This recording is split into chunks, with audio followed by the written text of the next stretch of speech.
All right. So welcome back to Joyous Jory and the Extra Large Medium. That's me. That's you. Ooh, that's me. So today we decided to touch a little bit on mental health. We feel that that should be a subject that, well, it just doesn't get enough attention. And we think that there's certain stuff about mental health that we could just cover today and talk about. Plus, I have mental health issues. I'm right there with And you. Jory has mental health issues. Chicken should be ready. We're recording. Oh, we are? Yeah.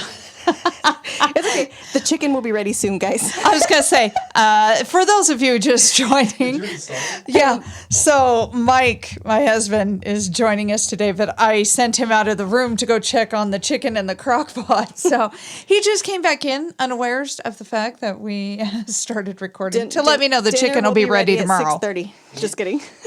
Hopefully they didn't remember. No, they did now, so it's fine. We also decided, we talked about when we start our recordings, we like to say one thing that we're thankful for to kind of start off on a positive note. Yes, I like that. Yeah. Let's do that. I used to make you and Erica do that all the We time. used to Tell pick me one 3 positive thing. in the morning. Yeah, we'd give me 3 positive things about your life and how you feel, and I think it was great. But if we do 3, I'm going to run out of shit real No, fast. we're gonna So do we'll one. just We'll do do one. one each Every recording. podcast. Yes. Okay. So go ahead, Jory. You No, go you first. first. You Tag sure? your- No, tag your- you. tag your- Okay, fine. I'll do it. I know it's because he's sitting right here, so I'm going to say this because all the other ones you might not be in here, and I want you to hear this. I am super grateful for my husband. Without him, I would not be able to do the things that I get to do with this gift that I have of mediumship. And just overall, he's good to my kids. He's good. He's been beyond good for me. He's kind of the calm to my crazy, which has been really, really nice. And it's so nice having somebody in your life that you don't have to work so hard to be in love with. Yes. You know what I mean? It just kind of comes natural. So I'm very grateful for Mike. Thank you. Stole my thunder. I'm like, you're welcome. It's fine. It's what I do. And Okay. with me, I'll go something a little different because I could say the same about Skylar. But I'm going to go with today that I'm grateful for the 18 years I got with Cito. That's Ooh, something love super important to me and I'm grateful for. No matter how the outcome was, I'm super grateful that I had my boy for 18 years. I love that. Got to be his mama. He's a good kid, dang it. Yeah. I happen to like him. Okay, so mental health can be extremely sensitive. Now, the good thing about me, though, is I have a ton of opinions and thoughts, and I'm not afraid to share them, and sometimes it's hard for me to shut up. But we decided we should probably start having some guidelines here because I tend to just go off on tangents. It's my ADD, okay? It's horrible. And so, It's yeah. fine. Oh, it's bad. Yeah. Squirt me with the squirt gun that we squirt the dogs with when they bark when people show up. Anyways, it just will help to kind of keep us focused on that. But I am letting you know now, I have a lot of very strong opinions. I love to share my thoughts on this, and I have a lot of personal experience with mental health and not just me, but with children and so on and so forth. So anyways, I will try really hard to not voice over people and share my thoughts too strong. But Okay, so let's start with something like depression. Like depression's a bitch. Depression's Depression's a bitch. I love how you just Like, start off. yeah. Depression's a bitch. I have to say depression's a bitch. Like, and it's so crazy how it affects you. Like with me, I think I'm more, my depression lies deeper than how do I say it? Than I think. Like, I'll think about certain stuff and I'll be like, holy shit. I'm Okay. depressed, you know what I Okay, mean? but It is lies your- deeper than I want to admit, I think is what I'm saying. Is your depression, though, okay? Some people are born with mental health issues, right? Depression. Other people have self-induced depression. And there's two very distinct differences between that. So is yours an actual, like you were born with clinical depression, anxiety, or is yours more of a thought-provoked, human-induced kind of depression? I think mine's more human induced because of all the shit I've been through, starting from trauma, things like that. Yeah. Yeah. There's- Which is very, very normal. And I think that's what a lot of us struggle with is actual, like things that happen to us as a child, which can also cause clinical depression too. Like I struggle with depression and anxiety. And I'm on Prozac for it. A huge believer in being on medication for this kind of thing. Mike had a few come to Jesus moments. Remember when you were on that steroid and it made you like, Oh yeah, the anxiety. yeah, so Mike never understood depression and anxiety because he's never really had it. He had it after his daughter passed. That was a really, really hard time for him. But Mike didn't understand, so I have two daughters who struggle with it. My mother also has depression, and then I have depression and anxiety. Mine's controlled via medication, and I love it. I'm not on a high dose, but it's not just medication. It's also what I feed myself. Mm-hmm. I have to control that also. But, yeah, Mike was always like, I don't understand why they can't just say, life's good, I don't want to be depressed anymore. And he didn't get it. I mean, it was really hard for him to see. And then they put him on steroids one time because he had COVID and couldn't breathe. And the steroids caused him mass anxiety. And he was like, this sucks. I couldn't breathe, and then I couldn't think. Anxiety's the worst. Oh, and that causes a lot of depression too. Yes. But because of, but that for me was kind of not funny because it's not funny, haha, but for Mike to all of a sudden get slapped down and be like, hey, if you're so good at controlling depression, anxiety for everybody else, why can't you just pull yourself out of it? And it took him a long time to pull himself out of it because those steroids stay in your system. And I've also, people that don't experience it don't believe it. No, and I've seen people that don't believe in it. Yeah, it's happened. And I had somebody one time, well, I don't think anxiety and depression is real. I think it's all in your mind. And I'm like, which a lot of it is. I will say a lot of it is. But to control it is hard sometimes. I cannot control mine unless now once I have medication and it makes my ability to think much clearer, then I can control that aspect of it. Because if I didn't, it's not just medication. Just because you're on medication doesn't mean that it goes away. Exactly. You still have to control and work on your thoughts and the processes in which you do things. And that includes, and I'm a huge believer in therapy too. Yep. Huge believer in therapy. I never understood that for a long time. So I had a lot of things happen to me as a child. I was molested from the age of 4 to 8, right? And did it mess with me? Yeah, it did. I have forgiven my molester. He's passed. He's actually come through. I've forgiven all that. But that does not mean that the ways that I learned to cope and survive at a very young age it then carries over into my adulthood. Because it's almost like a form of just trying to survive. Does that make any sense? Mm-hmm. So you're trying to survive, and so little things happen, and what do? You go back to what you knew to protect yourself as a young child. Well, I'm no longer 4 or 8. I think they call that survival mode. You live in survival it's mode. Survivor mode. You're not living, you're surviving.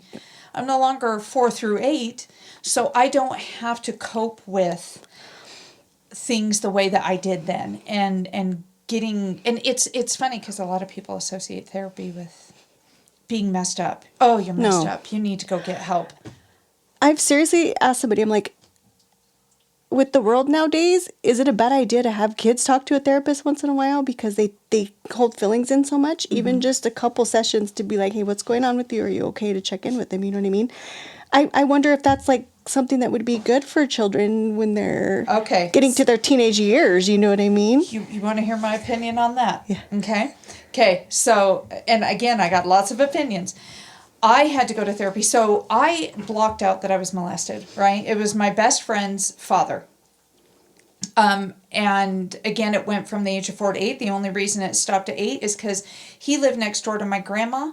I was not allowed to spend the night at anyone's houses except for family. My aunt's house and my grandma's house. Grandma's and grandpa's. Well, my grandma would let me go spend the night at the neighbor's house, which was my best friend. And so I would go spend the night there, and that's when the molestation would happen. Well, my grandma died when I was 8. That's why the molestation stopped. Because then who was going to let me go spend the night? Does that make any sense? And Yes. she did not know what was going on. And this was all unbeknownst to her. Okay. So why do I have an opinion on children in therapy? A lot of people will say, well, my child didn't bond with the therapist. They didn't like it. I'm going to tell you guys something. One of the things that saved my life, was I went nuts, okay? Literal, not figuratively, I went nuts because I did not understand why I was so angry, okay? From 8 on, I was just a pissed off little girl. I mean, angry and I was scared of everything because I could see things. Keep in mind, I could still see Yeah. things and hear things and feel things that other people couldn't. And my mom was really worried about me. And so she sent me to a therapist. I hated him. I hated this man so much. I can't even tell you how much I hated him. His name, and I can tell you his name, Dr. Anthony. Okay. I love him now. I love him now. Did I like him as a child? No. Hated him. He made me do things I didn't like. He made me confront things that I was scared of. I felt like he didn't understand me and he didn't hear me. He would say things and I'd be like, I literally wished death on him. I hated his guts. Hated him. Now as an adult, he is what was a huge part of making me who I am today. Mm-hmm. So are all of our kids going to like what therapists say? No. Are they going to connect with them? Nope. But does that mean that therapist isn't doing the right thing? No. That therapist is probably 100% spot on correct. But that child, when we're children, we don't want to hear what's wrong with us. Yep. But we need to. Mm-hmm. Does that make any sense? We need to have coping mechanisms that are healthy. Especially nowadays. Oh my gosh. The world's just gotten so crazy. The world is crazy. The world has gone crazy. But because of him, he taught me how to cope in a very healthy manner. And he is one of the reasons that now I have the gifts that I do, and I'm open to them, and I cope with things in a much different manner than I would have had I not had him. Yes. Did I like him? No. Hated his guts. Jinx! Jinx, bitch, book. So, yes, I do think that children should see therapists. My daughter had one therapist she couldn't stand. Just like seeing the doctor. I think it's Yeah, like I mean, who you know likes what I the doctor? Who likes the I'm doctor? going to get shots. Yeah, Yeah. well, Like, might not be a bad idea. I've thought about it, you know? going to therapy? Yeah. I myself, yes. The You doctor. haven't gone yet? No. The doctor, when I went to the doctor this last time,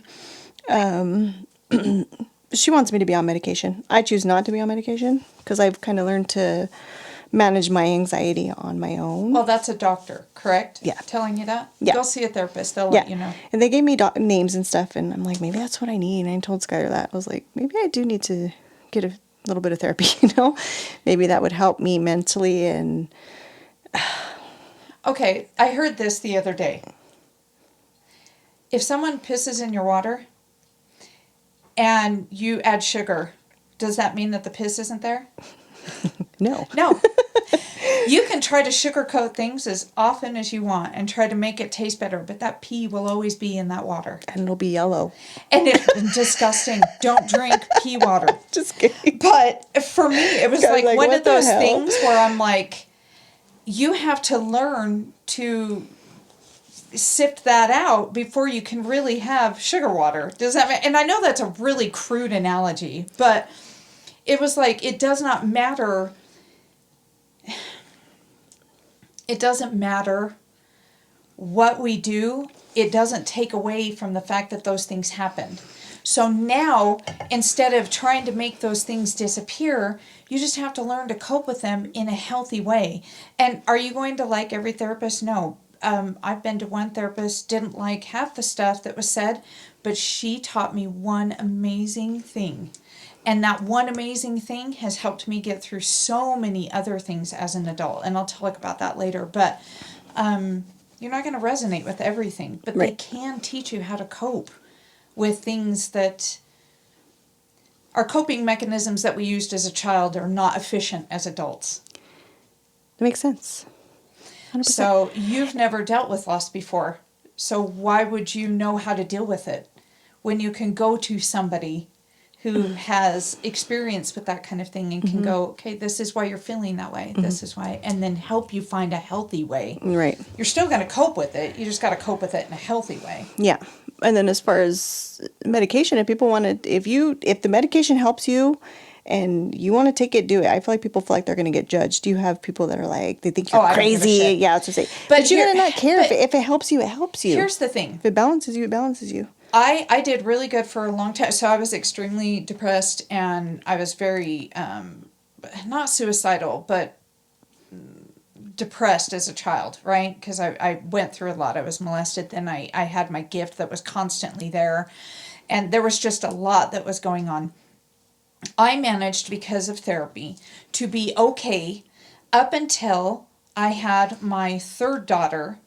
And my dad was dying of cancer at that point. I had been through a very, very traumatic birth with my third daughter. And all of a sudden, I couldn't pull myself out of this depression again. Could not pull myself out of it. I remember laying on my couch. My daughters were crying. There was poopy diapers. And I could not get up to take care of my kids. And that's when somebody said, you know what, Andrea, you've been able to deal with life up until now, okay? And you've done a great job. But right now, the chemical imbalance in your body is taken over and you can't function. So I decided to go get therapy and get on medication. And best decision I ever made. Do I owe anybody else an explanation as to why I'm on medication? No. Is it anybody else's? Do they have to Business? understand why I'm on medication? No, they don't It's have not to their understand. business either. Like, No, to it's really describe it. not. And if you think I'm crazy, they're going to think I'm crazy for more reasons than just the fact that I'm a medium. They're going to think I'm crazy for, being a medium or being on, I don't know, antidepressants, whatever it is. People are going to like me or they're not going to like me. And who gives How a they shit, feel right? about me, well, it's none of my business. That's what I say. I have to like myself. Yep. And I like myself medicated. That's fine. And we love feel you. great. We love you. I feel fine. I remember when I was going through my divorce, I lost so much weight. I was not eating. We call that So the stressed. divorce diet. Yeah. Yeah. People thought I was like doing drugs. drugs. I had a few people ask me, "Are you on shit?" And I'm like, "No, I'm just going through shit." Okay, like Yeah. I'm not one to do I'm drugs. not on it. I'm going through it. But I within a month I dropped like 3 pant sizes. Like it was bad, and I went to the doctor, and she's like, "I'm gonna prescribe you some meds because you're depressed." And I'm like, "No, I'm not. No, that's not depression. That's not depression. What are you talking about?" But I think she put me on Prozac, and I love Prozac. That That's my- shit, I felt so much better, and I took it I was on depression medication for years, and then I finally got off of it, and then I tried to get back on it, but then like with me, I don't like the side effects. I can't deal with the side effects until I get balanced out. That's my problem. I don't like them, You're so and my body's so sensitive to everything, and see, he'll tell you. Skylar's back there shaking his head. Yes. I tried to get on one, and it just threw my anxiety again. It made my anxiety so much worse. But she's like, "It's supposed to. We can try a different dose." I said, "Screw that. I'm not doing it." Yeah. So I think that might be a lot of why people don't do it either, because of the side effects, and There's a lot of different. Well, I found out because I have 2 daughters who are bipolar. I have one who's autistic, bipolar, has PTSD, PMDD. I mean, there's like this slew, borderline personality, slew of all these things. And then I have another daughter who's bipolar, anxiety, and depression. And I did not know, we didn't until they were officially diagnosed, which was years later. You can't put a bipolar child on anti-anxiety meds. I mean, without certain other meds too, it causes them to be more depressed and suicidal. Yeah. So there's a lot of reasons why some people are afraid of medication. Mm-hmm. You know what I mean? And it can be scary, but I'm telling you now, for a lot of people, My mom struggled with that a long time, and I watched her throughout my childhood until Prozac was invented. You know, and I'm not sitting here saying you need to get on Prozac. I'm just saying this is what worked for me. But it's also a matter of getting the help that you need to also learn to cope, so that, because again, it's not just medicine. But there are people who are born with these things. I have one daughter, so we're going to start on, because suicide and mental health tend to run kind of hand in hand, right? Most people that commit suicide, well, it's funny because people say, well, they were on drugs, or they were this, or they were that. Well, why do most people do drugs? Because they're depressed. They're self-medicating. That's how they're coping. Yeah, they're self-medicating. That's, both of my girls have struggled with addiction issues because guess what? They self-medicated. And so, there's just so many different things that you have to kind of watch out for. So, anyways, I have one daughter, and when she was born, okay, she was so sick. Like, she got RSV at 3 weeks old, and actually died, and they had to bring her back. It was horrifying. Yeah, it was rough. She was in the hospital for 6 weeks. They were shoving tubes down her and suctioning her lungs out. And anyways, other than that, happy baby. Till 10 months hit, and she started crying one day. And I thought, she must be teething. That little girl cried from that day on. All the time. All the time. And we're not talking just cried. We're talking you could see the sadness in this little girl from 10 freaking months. Wow. And she ended up having to be medicated at the age of 6 because she could not function. And it's hereditary too. Yes, you know, it is. It can fall down the family line. There are family members, I believe, on her father's side who have that, but I can't say for sure. Yeah. But I know that there's anxiety and depression on my side, and I'm pretty sure the bipolar runs on his side. But, you know, so yeah, it was definitely, and that's something both my girls have struggled with their whole life. And so, like, it is a real thing. And I think people, if you're feeling it, go get the help. Go try, at least give it a try. You know what I mean? I think that Just try. and if you don't want to do drugs, that's fine. Therapy's good Yeah, stuff. and that's what yeah. Okay, I'll go to therapy. I'm telling you now, go get some damn therapy. No, I remember. So. Oh, go ahead. And I think sometimes, like with me, I think with therapy, I'm scared it's going to open doors that I don't want to bring up again. Oh, it will. Yeah, and I think that's what scares me. But the thing is you are dealing with them, just not healthy. Those doors have never been shut. So you're afraid it's going to open up doors, but those doors still have your foot wedged in there. So it's eking its way out. Yeah. And it's not. 100%. So you're taking on this stuff from this open door that you don't know how to manage, but you think by ignoring it, It's going to go away. But it doesn't. That's 100% me. I'll just be like, if I feel something like I'm sick or something, it's fine. It'll go away. It'll be fine. Yeah. That how well's that work? High cholesterol. That shit's gonna go away. It goes away. Yeah, no, I don't think so. The thing is sometimes we're afraid to open those doors, but when you have somebody there that knows what it is they're doing, they're holding your hand through it. That's true. Whereas you're doing it right now in unhealthy ways. Does that make sense? Yep. So a lot of people will ask me, and I wanted to talk about this too, real quick. A lot of people will ask me, as a medium, they'll be like, well, because suicide, unfortunately, is, a real possibility with depression and anxiety and different diseases in that aspect. So a lot of people will come and they want to know why things happen the way that they do, like why would this happen? Or, God, there's so much that I want to, this is such a good subject to talk about right now. So like when people do commit suicide, with you being able to like communicate, you know what I mean? Do they feel bad about it after it's done? Is it one of those things, or does it bring them peace like they want? Okay, so here's how I try to explain to people who have loved ones who have committed suicide. Because we've been taught for so long, right? Or at least a lot of us have, that when we commit suicide, we go to hell. They live in this place of remorse, or because it's murder and all this stuff. You know, a lot of people believe that they find peace. A lot of people believe that they don't find peace, that they're lost wandering. A lot of people believe that because their family is sad that they can't move on, or do they find happiness? First things first, there is no sadness in heaven. There's no sadness, there's no guilt, there's no remorse, there's none of that in heaven. What there is learning.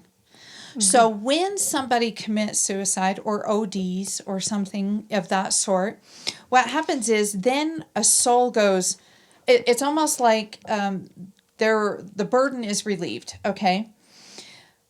And now what they have to do is they have to then watch their loved ones go through that pain that they have left behind. So are they happy that they committed suicide? No.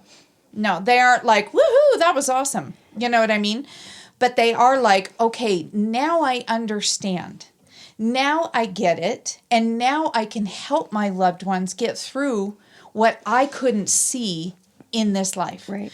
So a lot of times, because people always say, well, when they pass, they go to hell. You know, they commit suicide, they're going to go to hell. The hell for me that suicide victims go through is not literal hell.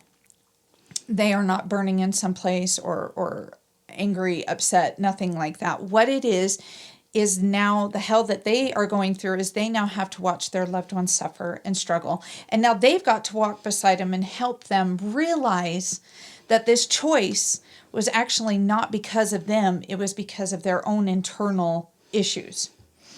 And because a healthy person mentally will never commit suicide. Right. Okay. So you have to understand, and I don't mean this in a derogatory way, that you are not dealing with a mentally healthy person. And does that mean that they aren't a good person? No, that does not mean that they're not a good person. It just means that they are struggling. And sometimes in this life, when we struggle, we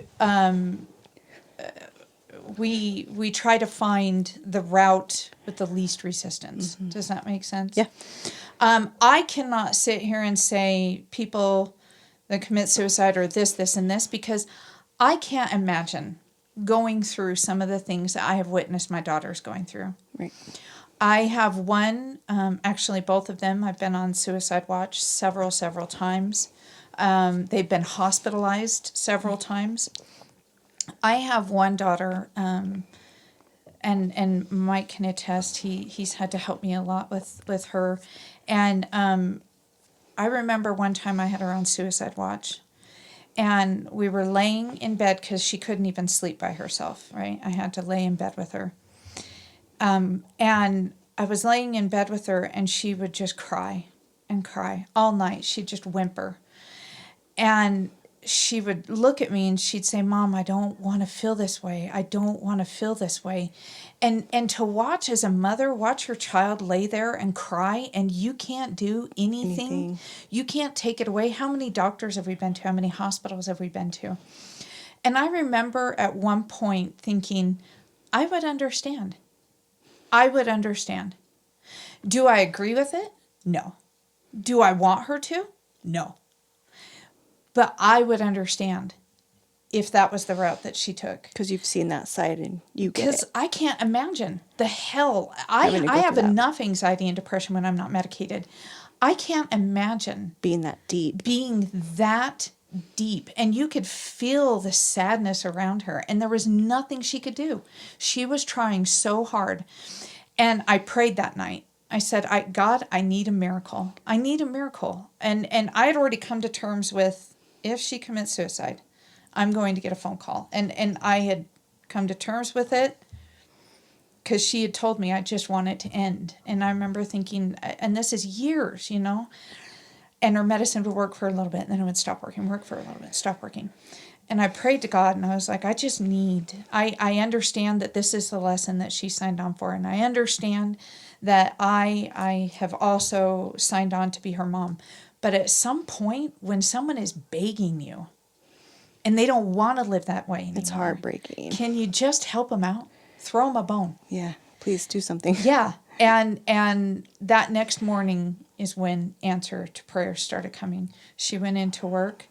I took her into work. She went into work. Actually, she drove herself, which scared me because I wasn't even supposed to let her drive herself, but I was so tired. And bad mom moment. But went into work, just happened to run into a good friend of mine who was working that morning with her. Asked her what was wrong. She had a mental breakdown right there at work. Went into HR. The lady that was working HR just happened to have been a nurse for mental health hospitals for years before she started working at this place where she was working now. How crazy is that? And the lady that was my good friend, we had been looking for this particular doctor, and he kind of dropped off the face of the earth, and we couldn't find him anywhere. Just happened, this is the lady she was crying to when she got to work, just happened to know exactly where that doctor was and how to get a hold of him. And that morning I called, they told me I had to come pick her up. She was on suicide watch. They had sent a suicide person in for work.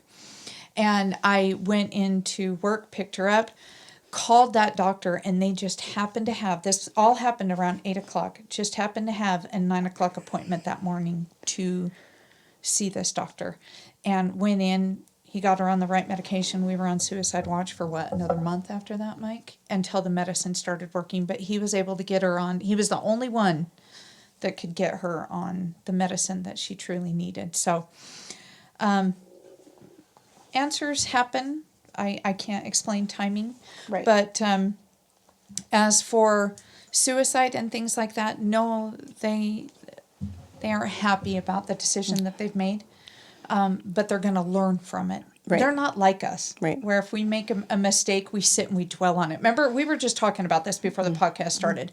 Me, Mike, and Jory sitting talking about how at night we'll wake ourselves up with stress about, I should have. Oh, Shoulda, if only. coulda, woulda. Yeah, what about work? What about this? I bet if I had just done this, what if I do this and I screw it up? And we wake ourselves up with anxiety, right? Right. Edibles are also a good thing.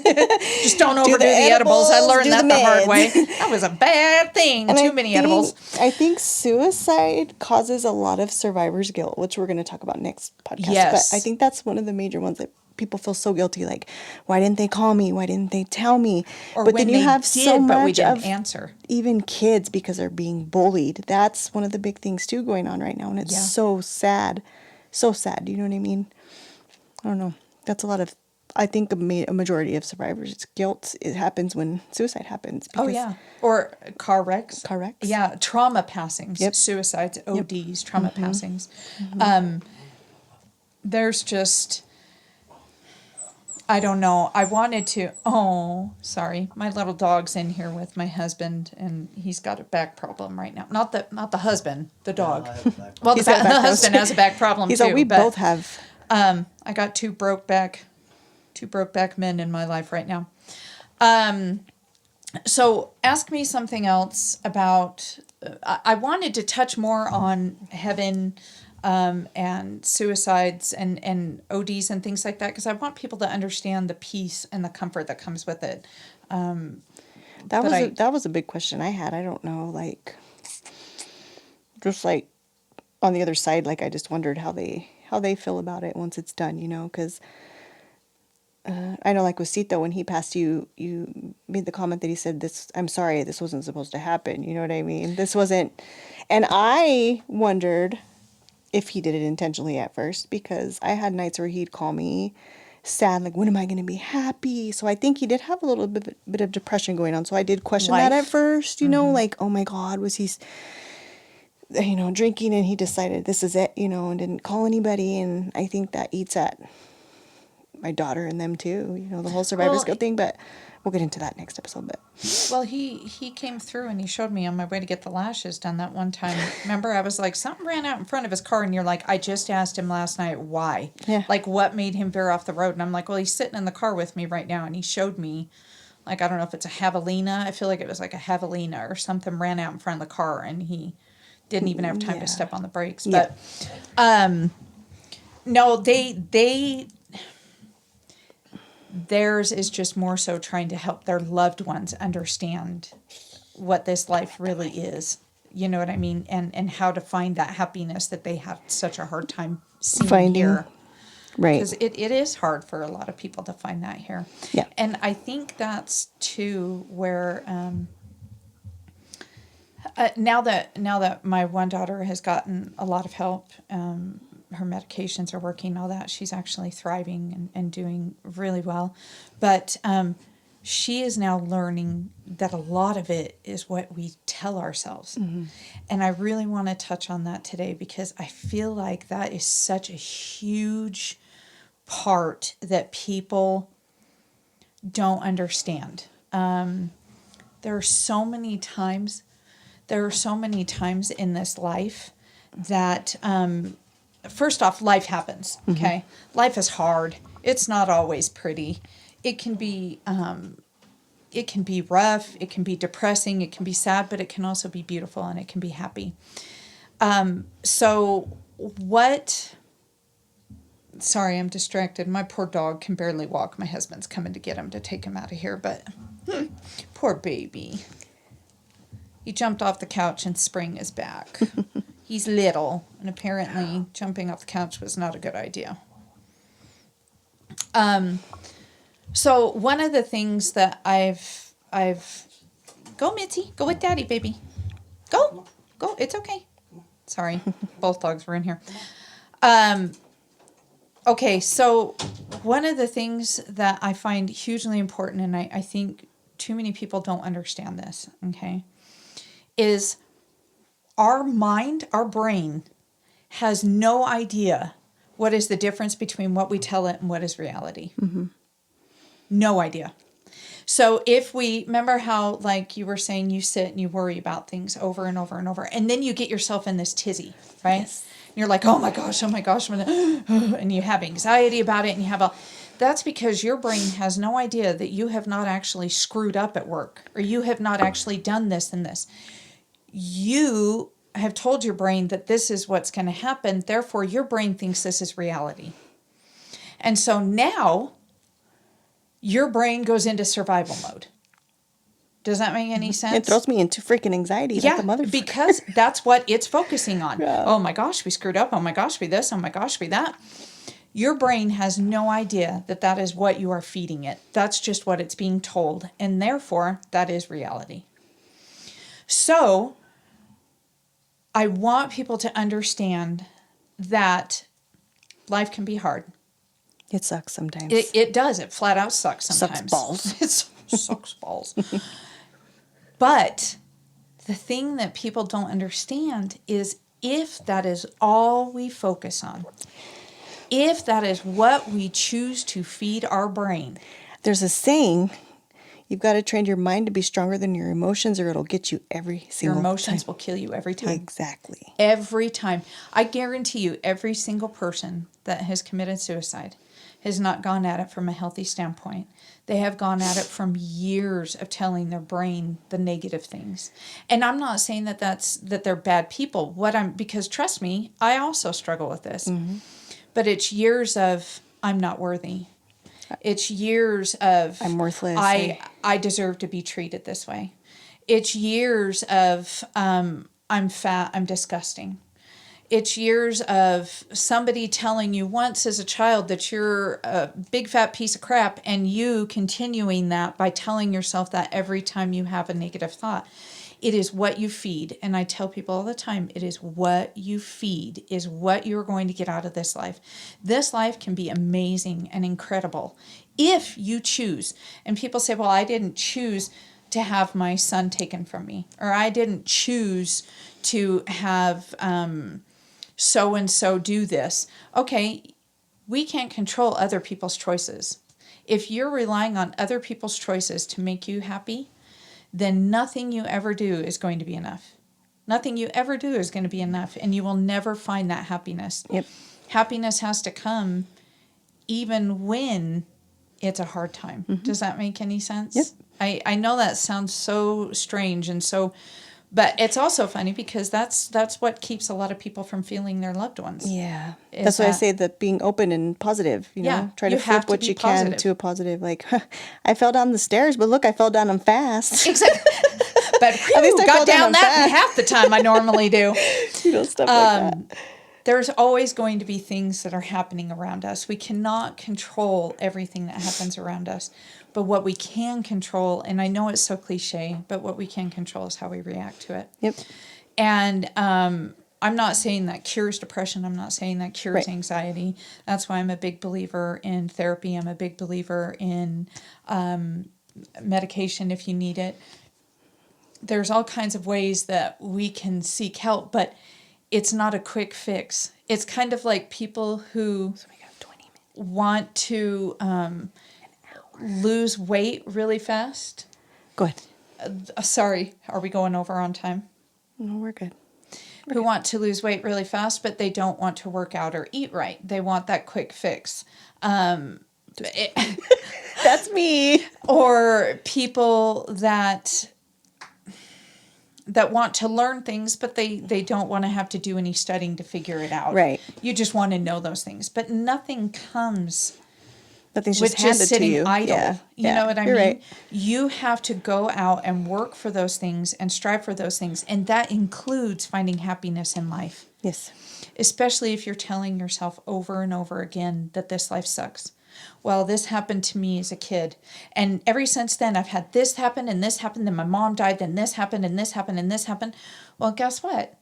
In the meantime, this happened and this happened and this beautiful moment happened and this beautiful moment happened. But what they choose to focus on is all the bad things that happened and not the good that came from it. And until we figure out those good things that came from the negative, we don't learn. And then we're stuck in this cycle of repeating and telling ourselves horrible things. You know what I mean? You have to look for lessons. And I think it's important to do self-care. I think you need to find happiness within yourself. That's completely important. You can't That's rely the on main, anybody the else. main key. People are always going to let you down. So do the self-care.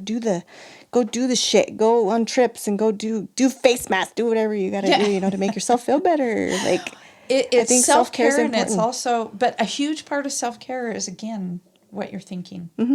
You know what I mean? I think it all, because, okay, after I got divorced, I had a really hard time figuring out, everyone always said, well, go figure out what makes you happy. Okay, how? I did face masks. I went to movies. I took myself to dinner. I tried knitting. I did all of these things, and I wasn't finding that happiness. You know what I mean? And it used to frustrate me. Well, go find it. Okay, genius. How? How do I go find what? Go find what? How do I find it? Does it come in a book? Is someone gonna... But you know what? Finding happiness came with telling myself and relearning old things. Mm-hmm. In a positive way. And then, you know what? The next thing I knew, it wasn't the face mask that made me happy. I was already happy. And I was having a blast taking care of myself. Mm-hmm. Does that make any sense? Exactly. Instead of looking for taking care of myself to make me happy, I had to tell myself. I had to choose whether I was going to be happy that day or not. Is it easy? No, it took a long time for me to be able to override that negativity. I mean, a long time. One great bit of advice that I was given, and this was huge. So, you know how anxiety is a real bitch, right? Yes. And it will pounce on you sorry, I probably shouldn't have clapped in the microphone. It will pounce on you when you least expect it. In the middle of the night, at work. Driving, when you're on your way to go do something and you don't really have time to sit and think about it. You've got all of these things that pop in, and they always pop in at the most inappropriate times, right? When you're like, I don't have time. But that right there is how negative energy works. It comes at you when you have no way of controlling it. Mm-hmm. You are not in control of that thought at that moment. It is in control of you. And so you're caught unawares, right? I had a brilliant therapist, and she said to me one time, she said, Andrea, what happens when you say, don't look at the elephant in the room. What happens when you say that? What's the first thing everyone does? Look at the elephant in the room. Looks at the elephant in the room. So when you tell yourself, okay, so when negative energy comes at you, right, and it will come at you hard. Let's just say at work, okay, it will come at you hard. Well, you don't have time to stop and rationally think about what is going through your head, right? Instead, the thoughts get away from you because you can't rationally sit and be in control of it. Instead, it's now in control of you. And what she said to me was, instead of saying, I don't want, or don't think about that, because then what happens? That's all I think about the rest of the day. Because I've just told myself, don't think about the fact that this, and this all day. Then it just keeps coming at me and coming at me. She said, what you need to do is you need to set up a day in the week that you know you're off of work or you're going to be home, and you set up a day and a time. So let's say Sunday at 6 o'clock, the husband and the kids will be off doing something with the parents. Sunday at 6 o'clock, I'm going to sit down and I'm going to think about this. So every time that thought came into my head, and it came into my head a lot at first, okay? I'm going to think about this Sunday at 6 o'clock. I'm not going to think about this. It was, I'm going to think about this Sunday at 6 o'clock. I'm going to think about this Sunday at 6 o'clock. Next thing you know, that thought stopped happening quite as often, okay? So Sunday at 6 o'clock, now I have to follow through, okay? But now the difference is, I can pray.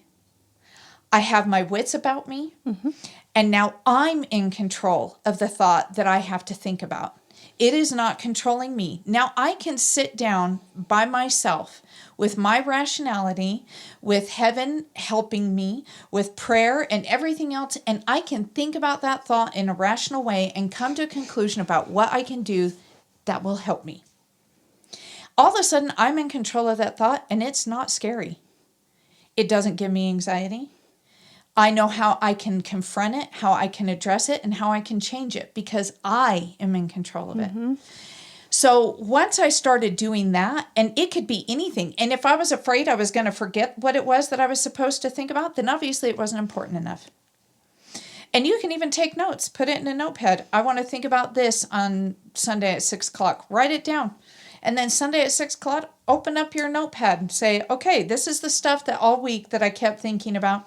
And you will be amazed at the things that all of a sudden are not important. But because I was able to rationally sit down with my thoughts and rationally think of things, all of a sudden, when they pop into my head, I had a game plan. And it wasn't overwhelming. Does that make any sense? It completely makes sense. So I highly Because you sat with it and dealt with it is basically... Exactly. I did what was necessary. And when things come at you and you're unawares, you have no plan. It's just, and everything's attacking Panic, you. How am I yeah. supposed to get through this life without so-and-so? How am I supposed to do this without my child? How am I supposed to do this without my spouse? How am I supposed to do this? What you do is you say, okay, I'm going to think about that at such and such and such and such. And you pray and you ask for them to be there. And you say, is this going to be easy? No. What can I do when this thought hits me? How can I honor them? I'm going to honor them by thinking about this. So now every time that sad thought hits you and you start to have that panic attack or that anxiety attack, you can say, I remember that one time that we, and you will then change this negativity into something where you're thinking of positive things and not so much the negative, but you are in control of it. And that is huge. That I wish more people understood that if you are not in control of your thoughts, because a lot of people say, well, how do I change my thoughts? That's how. You have to replace it with a positive, but you also have to come up with a plan of attack. Yep. And you have to do it in a way that you can actually do it, not just, oh, this is what I'm going to do then, and then it doesn't work out and you feel like you failed. You aren't failing. You're figuring out ways of coping. And Right. if you sit down and you come at it logically, then it's a lot better. Yes, ma'am. Are we up on our time? Because we're trying to make it so that they aren't as long. Oh, good. We still got 10 minutes. Good. Because I got lots more thoughts and opinions. Good. You're like, it's still going. But go ahead, Jory. What other... I don't know. Is this turning into a therapy session I was with gonna say, Andrea, I the said extra large medium / therapist / therapy session today. / therapy. No, but you've had a lot of experience seeing mental health. Like that's what we're talking about. I've been through You've been it. through it. You've seen it. I've So helped my children. you understand a lot of it, seeing I- it firsthand. You know what I mean? And you know what? I'm grateful for every single bit of it, because there are so many people now that I can't relate to everything that everyone has been through. I can't. There's no possible way to me relate. The only person that can is Christ, because he took on everything. Right. You know what I mean? He took on everything. He's the only one that can understand exactly what it is that we're going through, exactly what it is that we're feeling. So when I have experiences, I have to stop sometimes and go, okay, how can I learn from this? And I know that it's not going to be in vain. Does it suck? Oh, trust me, there have been plenty of times that I have wanted to give up, especially as a child.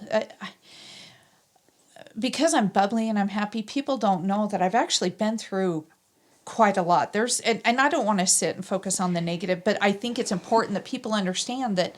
So will I talk about it? Yeah, I'm going to talk about some of it. Not because I'm boo-hooing or because I want people to feel sorry for me, but because I want people to understand that if I can get through that, you can get through that. Yeah. There is nothing. My other favorite thing that people say is God only gives us what we can handle. Okay, I agree with that. I also disagree with that. And I'm going to explain, well, not so much disagree with it. Let me explain what it is I'm trying to say here. You ready? We create our own life's plan, right? So we actually write into our path these soul contracts. So we write into our path the things that we're going to put into our path, like addiction, abuse, loss, depression, mental health, things like this. We put that into our path because that's how we learn. People always say, well, I wouldn't want to learn that. But we do. We really do. We need to learn from it. And this life is so fleeting. I know for us it feels like eternity, but it is such a fleeting moment. And so we write it in. We don't write out verbatim what's going to happen. We just say, hey, in my life, in this period, in this period, things will be placed in my path. I can choose to or not choose to. But the reason that we choose to do those things is because our soul needs it. Like for me, a lot of people will look at homeless people that are addicted to drugs and go, I don't understand why they do that, and blah, blah, blah.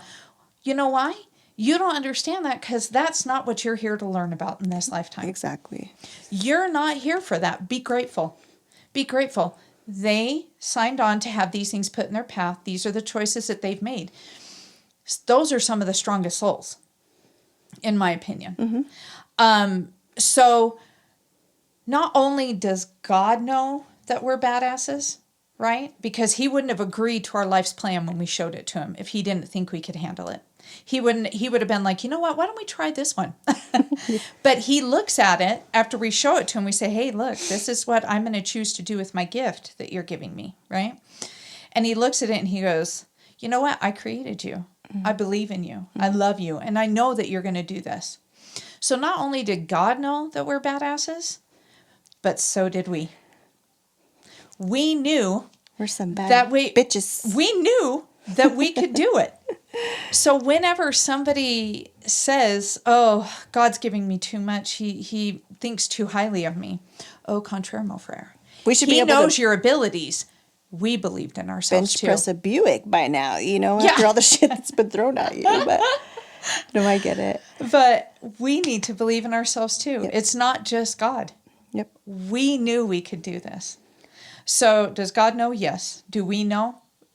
It gives me comfort whenever things happen and I go, okay, I don't know why I signed on for that one, but I did. And obviously I can get through it or I wouldn't have put that in my path. You're absolutely right. So take great comfort in the fact that not only does God know, but you're pretty freaking amazing and you knew you could do it too. And just be kind to people. You never know what they're going through. You look at shit with suicide, like, what's the guy's name? Robin Williams. People like that took their own lives. You know what I mean? Yeah. They were like, you think they were so happy, but you don't know what's going on with people behind their smile, or, you know what I mean? our flesh is deceiving. Exactly. Our flesh is deceiving. Although a great gift, very deceiving. Can I share one more thought before we...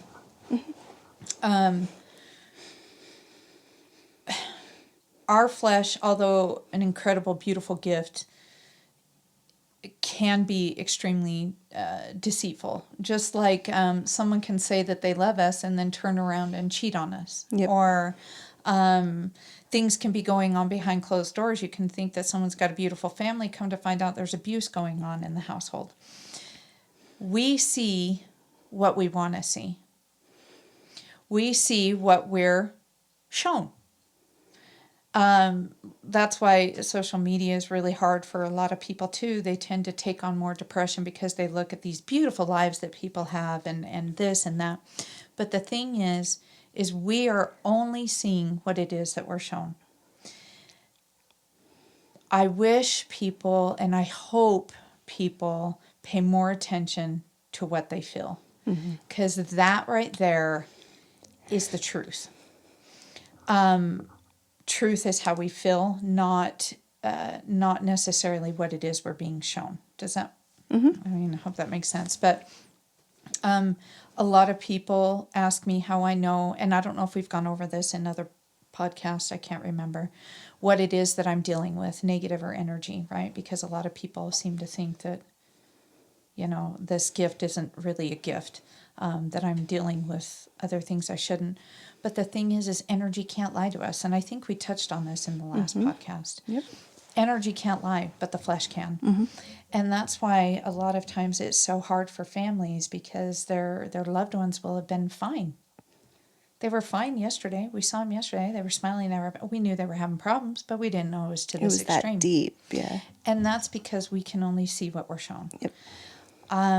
I hope that people understand, and that their understanding through these podcasts can grow a little bit more, because our loved ones still want to show us, and they still want to help us, and they still want to love us and guide us and direct us, and I hope that they can understand that feeling is the way that they're doing it. Please also note, negativity will also throw its hat in the ring. So your family does not reside in the negative. It doesn't reside in those, I wish you would have picked up your phone. Had you just picked up your phone, I'd still be there. That's not your family. That's your own negative thoughts eking its way in. So please know the difference between positive energy and negative energy. Positive energy loves you and wants what's best for you. Negative energy will try to tear you down and make you think you're not worthy. Big difference between heaven and hell. Yep. Although I don't believe in hell, but that's okay. But I do believe in creating a hell here on earth. So, I think did you that's have it. any last remarks? Because again, I kind of... No, just touching base on the mental health today, and people know there's ways you can cope with it, You've made that clear that there's ways to open up, and whether it's therapy and medication or what you feed yourself in your mind. So what did you do to help you cope with CETO? One last, before we wrap it up, I'd love for you... I wasn't dealing with it right in the beginning, because I was drinking a lot. You were dealing with it the best that you could. The best that I could. You were self-medicating. Yeah, I was self-medicating. And that's understandable. When you're in those moments, you have to sit with it, feel it, and deal with it. That's just, you got to feel it to heal it. That's something I always say. That's just, it's just facts, and it's just life. You said that to me, and I was like, holy crap. I remember when you said that to me, and I was like, that is so true. Because if you just push it off, you're not dealing with it, But that's and then why it comes back. I didn't get on medication when he first passed, because I didn't want to mask what I was feeling. I told my dad, I was like, Dad, I have to feel my emotions. I don't want to be numbed to what I'm feeling, because then later on it's going to kick me in my ass. Yeah. So it's just like, you got to feel it to heal it. That's all there is to it. You have to mourn. You have to. Unfortunately, it's not easy, but if you learn the correct ways to cope, it does. Positivity is a lot. It really is. Positivity is absolutely 100% a lot of, how do I say it? What's helped me. And I think positivity is just super important. Positivity. The people you surround yourself with, what you feed yourself, that's completely important. It's absolutely important. Get rid of the negative, even if it's people you have to get rid of in your life, the toxicity, whatever's going on. You went through that right after Sita's passing. Yes. I remember you had to do a flushing. I went through a lot of negative stuff that I just wasn't going to deal with when I was going through my healing process, because I was already dealing with too much shit, not doing this. And I'm, to this day, I'm like that. I'm not doing negative. I'm not doing it. If you're throwing me a negative vibe, negative person, I don't want to be around you. Nothing against you. You go do you, but I'm not going to do it. They're on a different energy level than you are. It's funny because you have to pay attention to vibration. Yeah. You know what I mean? Yeah. And that's why a lot of people get annoyed by other people. Their vibrations are different. Yeah. Okay. Well, Jory, I love how she's like, okay, well, that was an hour. We're done. We wrapped this one up. We did it. I hope this helps. I just want you guys to know how much we love and truly appreciate all of you that listen and have subscribed. Please don't be afraid to share this podcast. We do want to get it out just so that we can start helping people. That was the whole intention of doing this. So share, like, comment, whatever it is, but just know how much we love and appreciate you all. And we hope you have a great day, and we hope you had a Merry Christmas and have a safe New Year's. We'll talk to you after the New Year. Bye.